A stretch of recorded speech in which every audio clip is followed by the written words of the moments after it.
Good morning students. तो history का third chapter कल के लेक्चर से आगे का स्टार्ट करते हैं हम। कल हमने पढ़ा कि किस तरह से खिलजी और तुगलक जो थे उन्होंने जो अपने स्लैब्स थे, जो दास थे उनको बड़ी बड़ी जो जिम्मेदारियां थी वो दी थी। को सूबेदार बनाया था कई जगहों का, और जो बोलते थे कि स्लैब्स रादर देन सन्स, कि जो बेटों से बढ़कर दास होते थे उनके लिए, क्योंकि वो उनको धोखा नहीं देते थे। तो स्टार्ट करते हैं हम आगे का। Like the earlier sultans, the Khilji and Tughlaq monarchs appointed military commanders as governor और of territory of varying sizes. पहले के जो सुल्तान थे उनकी ही तरह खिलजी और तुगलक शासकों ने भी सेना नायकों को भिन्न भिन्न आकार के इलाकों के सूबेदार के रूप में नियुक्त किया। These lands were called iqta and their holders were called iqtadar और मुक्ति। ये जो लैंड्स थे उनको इक्ता कहा जाता था, और ये लैंड जो ज़मीन जिनको जिनके कब्ज़े में होती थी उनको इक्तादार या मुक्ति कहा जाता था। The duty of muqtis was to lead military campaigns and maintain law and order in their iqtas. तो इनका काम क्या होता था मुक्तिज का, कि ये मिलिट्री कैंपेन चलाते थे और मेंटेन लॉ एंड ऑर्डर, कानून व्यवस्था को, जो उनका जो एरिया था उसमें कानून व्यवस्था को मेंटेन करते थे। In exchanges of their military services the muqtis collected the revenue of their assignment as salary.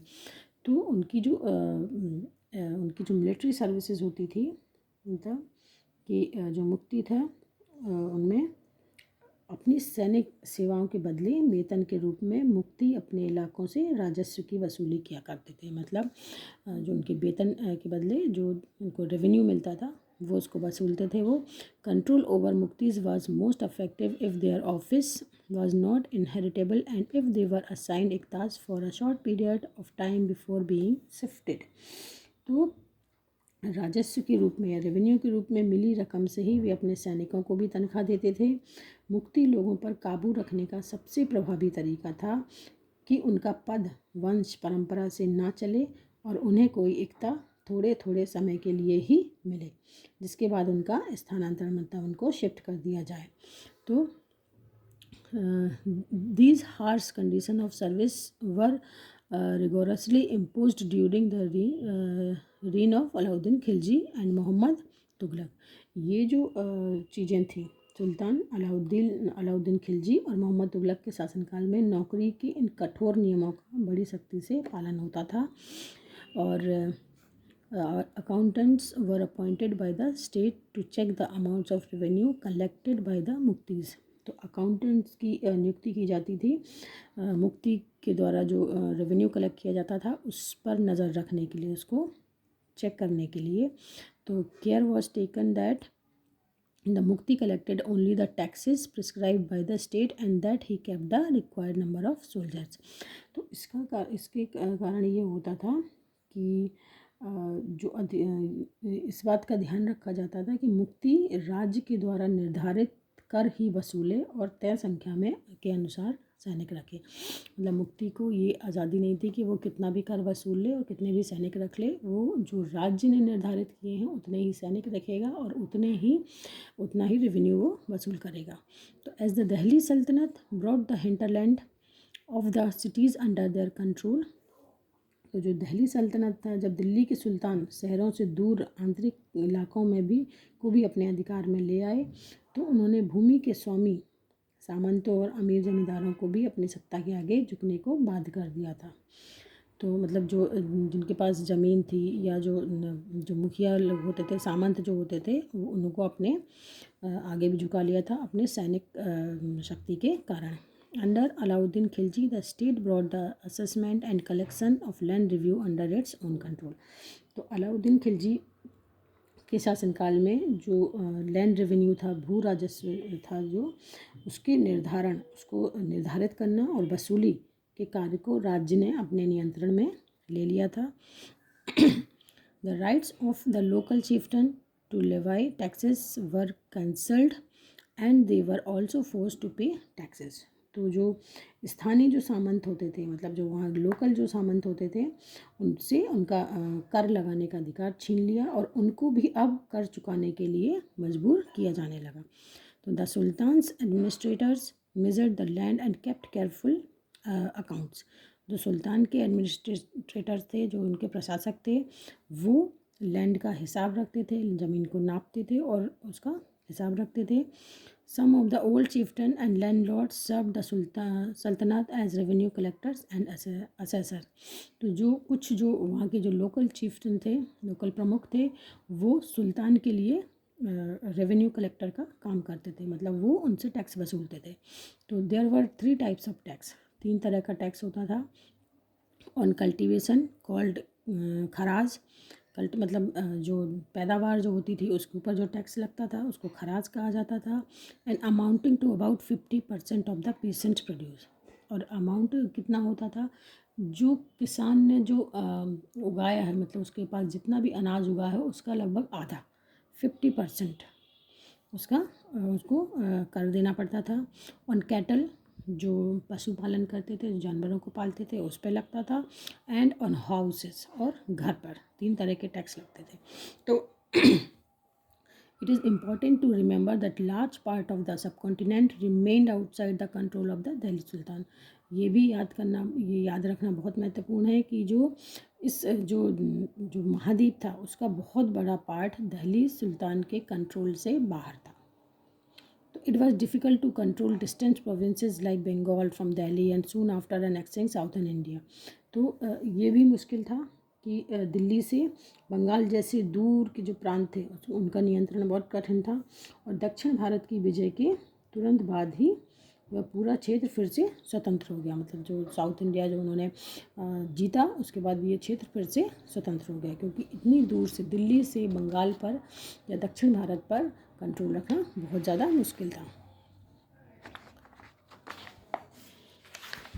ये भी और भी है, क्या है, even the Gangetic plain there were forested areas that sultanate force could not penetrate. मतलब जो गंगा का जो इलाका था वो पूरा एरिया था, उसको भी वो नहीं रख पाए। तो local chieftain establish the rule in these region. तो जो लोकल चीफ्टन थे, जो लोकल लोग थे, वहाँ के लोकल जो मुखिया थे, उनको इस रीजन को उनको सौंपा गया कि वो यहाँ पर रूल करें। Sometimes rulers like Alauddin Khilji and Mohammad Tughlaq could force their control in these areas but only for a short duration. कभी कभी क्या होता था कि जो अलाउद्दीन खिलजी और मोहम्मद तुगलक थे, इन इलाकों पर जोर ज़बरदस्ती से अपने अधिकार जमा लेते थे, लेकिन वह अधिकार कुछ समय तक ही रह पाता था। चीफ्टन्स एंड देयर फोर्टिफिकेशन, मतलब जो सरदार और उनकी किलेबंदी। Ibn Battuta, a 14th century traveler from Morocco of Africa, explained that chieftains sometimes। जो इब्न बतूता थे अफ्रीकी देश के 14वीं सदी में भारत आए थे। उन्होंने बताया कि जो सरदार थे, जो चीफ्टन होते थे, वो कभी कभी ये जो एरिया है ये fortified themselves in mountains, in rocky, uneven and rugged places, as well as in bamboo groves. In India, the bamboo is not hollow, it is big. Its several parts are so intertwined that even fire cannot affect them, and they are on the whole very strong. The chieftains fight in these forests, which serve them as ramparts, inside which are their cattle and their crops. There is also water for them within, that is rainwater, which collect there. Hence, they cannot be uh, subdued except by powerful armies who, entering these forests, cut down the bamboo with special prepared instrument. Describe the way in which the Egyptian arranged for their defence. Okay, इसका मतलब ये है उन्होंने बताया कि जो सरदार थे वो कभी कभी चट्टानी ऊबड़ खाबड़ पहाड़ी इलाकों में किले बनाकर रहते थे, और कभी कभी बांस के झुरमुट में। भारत में बांस पोला मतलब हॉलो नहीं होता था, वह बहुत बड़ा होता है। इसके अलग अलग हिस्से आपस में इस तरह से गुंथे होते थे कि उन पर आग का भी असर नहीं होता, और वे कुल मिलाकर बहुत ही मजबूत होते हैं। सरदार इन जंगलों में रहते जो इनके लिए किले की प्राचीर का काम कर देते। इस दीवार के घेरे में ही उनके मवेशी यानी जो कैटल्स होते थे और रहते थे और फसल रहते थे। अंदर ही पानी भी उपलब्ध रहता था, अर्थात वहाँ एकत्रित हुआ वर्षा का जल, इसलिए उन्हें प्रबल बलशाली सेनाओं के बिना हराया नहीं जा सकता था। ये सेनाएं जंगल में घुसकर खासतौर से तैयार किए गए औजारों से बांसों को काट डालती थीं। तो ये थे जो लोकल चिफ्टन थे, वो किस तरह के होते थे, उनके किले वो किस तरह से बनाते थे। The Mongols under Genghis Khan invaded Transoxiana in north east in northeast Iran in 1219, and the Delhi Sultanate forced their onslaught soon after. Mongols' attack on the Delhi Sultanate increased during the reign of Alauddin Khilji and in early years of Muhammad Tughlaq's rule. This forced two rulers to mobilize the large standing armies in Delhi, which posed a huge administrative challenge. Let us see how the two sultans dealt with this. अब ये था चंगेज़ खान के नेतृत्व में मंगोलों ने 1219 में उत्तर पूर्वी Iran में ट्रांसऑक्सियाना, जो आधुनिक उज़्बेकिस्तान आज के समय में है, वो कहा जाता है, उस पर हमला किया मंगोलों ने। और इसके तुरंत बाद ही दिल्ली सल्तनत को उनका धावा झेलना पड़ा। अलाउद्दीन खिलजी और मोहम्मद तुगलक के शासनकाल के आरंभ में दिल्ली पर मंगोलों के जो धावे थे वो बढ़ गए। इससे मजबूर होकर दोनों ही सुल्तानों को एक विशाल स्थानीय सेना खड़ी करनी पड़ी। इतनी विशाल सेना को संभालना प्रशासन के लिए भारी चुनौती था। और तो आइए देखते हैं कि इन सुल्तानों ने इस चुनौती का सामना कैसे किया। यहाँ पर है ये दो बॉक्स दिए गए हैं। इसमें एक तरफ अलाउद्दीन खिलजी है, दूसरी तरफ मोहम्मद तुगलक के बारे में है। तो ये हम पढ़ेंगे और चैप्टर तो भी काफ़ी लंबा है। ओके, आराम से इसको पूरा करेंगे, ठीक है। Delhi was attacked twice in 1299, 1300 and 1302-3 as a defensive measure. Alauddin Khilji raised a large standing army. Delhi पर दो बार हमले हुए, 1299 से 1299 और 1300 के बीच में, और 1303 और 1302 और 1303 में। इनका सामना करने के लिए अलाउद्दीन खिलजी ने एक विशाल स्थायी सेना उनको रखनी पड़ी। और मोहम्मद तुगलक के बारे में, the sultanate was attacked in the early years of Mohammad Tughlaq's reign. The Mongol army was defeated. Muhammad Tughlaq was confident about the strength of his army and his resources to plan an attack on Transoxiana. He therefore raised a large standing army. जो मोहम्मद तुगलक थे, उनके शासनकाल में उनके जो प्रारंभिक वर्ष थे, जो अर्ली ईयर्स थे उनके शासनकाल के, उन पर सल्तनत पर हमला हुआ। मंगोल सेना परास्त हो गई, मंगोल सेना हार गई। मोहम्मद तुगलक को अपनी सेना की शक्ति और अपने जो संसाधन थे, रिसोर्सेज थे, उन पर इतना विश्वास था कि उसने ट्रांसऑक्सिनिया पर आक्रमण की योजना बना ली और एक स्थानीय सेना तैयार करना उनका आक्रामक कदम था। तो ये हो गया।